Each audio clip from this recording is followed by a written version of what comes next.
Ngunit sa inyong harapan, aday ko. Ang tanong, kayo ba'y binalikan? Aray ko. Good morning sa inyong lahat dyan. Sa hindi nakatanggap sa mga jowa dyan na merong mga jowa ng good morning, ako na lang ay mag-good morning sa inyo. Ito pala ang part 2 ng aming paglulugaw ni Sis Ana. Hindi pa kasi tapos. Kaya ito yung aming part 2 ng paglulugaw ng kamuting kahoy na masarap.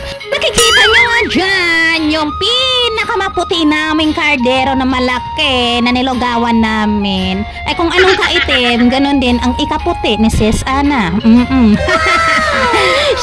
Sorry na, si Sis Ana dyan ay naghihiwa ng kamote. Saging po, naghihiwa ng saging na saba kasi yan ang ilalagay sa lugaw namin. Kumain na nga kaming dalawa dyan kasi nagugutom na ang bitok namin sa tiyan. Walang kawala ang ulam namin na natira kagabi, yung adobong pusit. Sabi ko nga sa kanya, na-solve na siya sa amin kinain. Ay aray ko, yung response niya sa akin ay hindi daw siya solve sa aming kinain.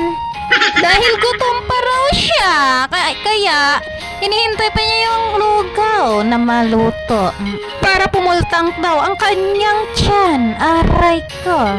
Sobrang saya ko nga dyan. Habang kumakayod ako ng niyog ay sinasayawan ko si tatay. Kasi sabi ko kay tatay, tay, ito ang tips para kumayod na hindi ka ma-stress. Kaya go lang!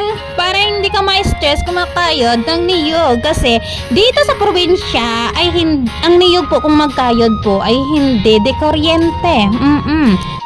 Kaya pinakita ko na nga ang the moves ko dyan kung paano magsasayaw habang kumakayod ng niyog. Tignan nyo ang TL ko naman. Wow, ang TL. Paa ba? Paa. Tuhod, balikat pa. Awan mo.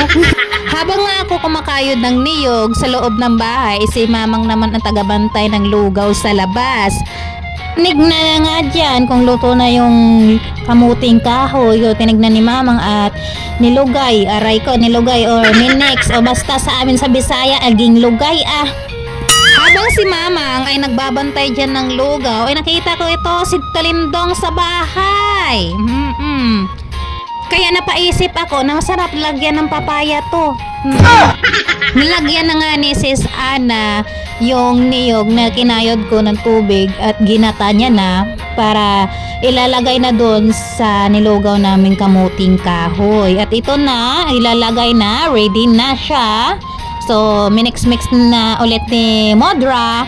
At andyan na, ilalagay na yung gata or coco milk. Wow! Coco milk! Yes! Coco milk yan in English.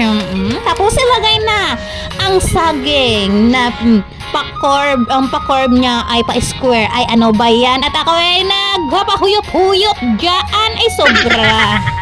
Sabi ko nga sa kanya, siya na ang bahala sa lugaw at ako naman ang bahala magwawalis dito sa labas.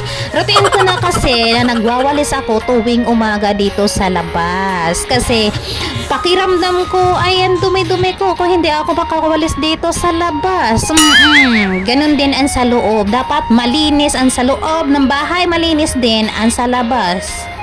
At shout out dyan kay Tatay Barmen dyan sa santo ninyo, purok santo ninyo. Si tatay yun ko ay nautod ni mama. Kapatid ni mama in Tagalog na gwapo-gwapo. So tuwing umaga pumupunta dyan siya sa bahay si Tatay Barme, nagkwekwentuhan. So shout out dyan Tatay Barme, kamusta ka na dira? Huwag ka na magpaka-stress dyan, Tatay Barme, sa mga bata mo. Kaya ako ang bahala dyan. Oy, ano? Char lang. So, nandito na nga mga tabu-ching-ching sa bahay. Kasama si Sis Ann. So, sabi ko sa kanila, saan kayo pupunta? Sabi niya, pupunta sila sa kanilang bahay. Doon sila magkakape. So, sa wakas, naluto na rin ang kamuting kahoy. At ang una namin binigyan ay si Tatay Barme. So, natapos na akong paglinis ng bakuran namin. So, si Sis Ana ang tagabigay ng lugaw ba? So, ipakita ko sa inyo ang finished product ng lugaw ng kamuting kahoy. Ay, ano ba yun? Binigyan na nga ni Sis Ann ng kamuting kahoy. Tapos, yung kapatid namin, nakakatanda naming kapatid, na si Brother Jalbert Asuelo ba? So, yan ang finished product. At ako naman yung taga-model dyan ng kamuting kahoy na finished product na nalugaw na kamuting kahoy. Yummy! So, pinakain na namin dyan yung pamangkin ko. At si Sis Ana ay kumain na, ginutom sa kakaloto. Shoutout dyan kay GL Alcabasa. Yung pamangkin ko, kumakain na. So, sobrang sarap ito ng kamuting kahoy kung alam nyo lang. At si mamang kumain na nga. At ako naman ay ngumingaret-ngiret lang. At yun lang ang vlog ko. Bye! God bless! Makasis Gianna!